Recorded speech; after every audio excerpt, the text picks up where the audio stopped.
Hello குட்டீஸ், இந்த வீடியோவில் நீங்கள் ஒரு கிராஃப்ட் தான் பார்க்க போகிறீங்க. என்ன கிராஃப்ட்னா மினி டஸ்ட்பின் எப்படி செய்கிறதுன்னு. இது உங்களுக்கு யூஸ்ஃபுல்லாக இருக்கும்னு நினைக்கிறேன், உங்களுக்கு பிடிக்கும்னு நினைக்கிறேன். இந்த வீடியோவை லைக் பண்ணுங்கள், ஷேர் பண்ணுங்கள், கமெண்ட் பண்ணுங்கள். ஹாலிடேஸில் என்ன பண்ணிகிட்ருக்கீங்க? இன்றைக்கி ஒரு நியூ கிராஃப்ட் பண்ண போகிறோம், மினி டஸ்ட்பின். அது எதுக்குன்னா, நீங்கள் டேபிள் மேலேயே இந்த டஸ்ட்பினை வச்சுட்டிங்கன்னா நீங்கள் எழுதும்போது பென்சில் ஷார்ப் பண்ணுவீங்க, நோட்டில் எழுதும்போது எரேஸ் பண்ணுவீங்க. அந்த டஸ்ட்டெல்லாம் இதில் போட்டுட்டு அதுக்கப்புறம் நீங்கள் பெரிய டஸ்ட்பினில் போட்டுடலாம். நம்ம கிச்சன்லேயும் கூட இதை வச்சுக்கிட்டோம்னா, சிங்க்கு பக்கத்தில் வச்சுருந்தா அந்த வேஸ்ட்டு நம்ம சாப்பிட்டுட்டு அந்த இதெல்லாம் போடுறோம்ல, வேஸ்டேஜ் எல்லாம், அதை கூட இதில் போட்டுக்கலாம். நம்ம எப்படி வேணுமோ யூஸ் பண்ணிக்கலாம். இதை இன்றைக்கி இப்போ என்னென்ன வேணும்னா, அதுக்கு இந்த மாதிரி ஒரு பிளாஸ்டிக் பாட்டில், கலர் ஷீட்னா கலர் ஷீட் எடுத்துருக்கேன். நீங்கள் நியூஸ் பேப்பர் போட்டுக்கலாம், உங்ககிட்ட கலர் ஷீட் இருந்தால் அதை எடுத்துக்கலாம். அதுக்கப்புறம் ஒரு நல்ல திக்கான அட்டையில் இதுக்கு மேலே க்ளோஸ் பண்ணுற மாதிரி ஒரு ரவுண்டாக கட் பண்ணிக்கணும் நீங்கள். அதுக்கப்புறம் இது ஒரு ஸ்ட்ரிப்பு, இதுலேயும் திக்க அட்டையில் ஒரு ஸ்ட்ரிப் வேணும். இதே மாதிரி இன்னொரு ஸ்ட்ரிப் வேணும். இப்போ நான் இந்த மாதிரி அட்டையை கூட நீங்கள் யூஸ் பண்ணிக்கலாம். நமக்கு ரைட்டிங் பேடுக்கு பின்னாடிலாம் இருக்குல்ல, அந்த அட்டையை கூட நீங்கள் யூஸ் பண்ணிக்கலாம் இந்த மாதிரி கட் பண்ணுறதுக்கு. இப்போ நான் பேஸ்ட் பண்ணிவிட்டு ஃபஸ்ட்டு இதை நான் பேஸ்ட் பண்ணிவிட்டு காமிக்கிறேன். எல்லாத்தையும் பேஸ்ட் பண்ணிவிட்டு காமிக்கிறேன், அதுக்கப்புறம் பார்க்கலாம்.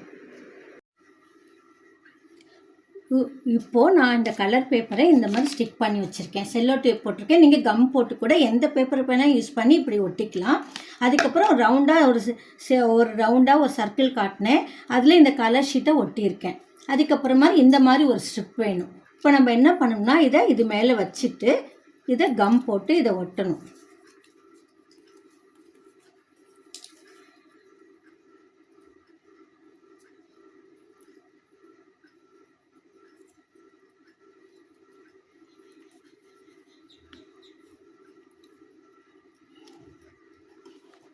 இப்போது இந்த மாதிரி ஸ்டிக் பண்ணிவிட்டு நம்ம நெக்ஸ்ட்டு இன்னொரு கொஞ்சம் திக்கான அட்டையில் புஷ்ஷுன்னு எழுதியிருக்கேன் நான்.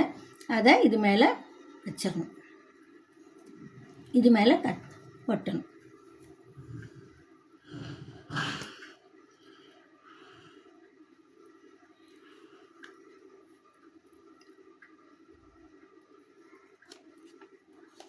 இப்போ நம்ம டஸ்ட்பின் ரெடி ஆயிடுச்சு. இப்போ நம்ம இது டேபிள் மேலே வச்சிட்டோம்னா, இப்போ புஷ்ஷுன்னு எழுதியிருக்கோமா, இதை டேபிள் மேலே வச்சு இதெல்லாம் நம்ம போட்டுக்கலாம்.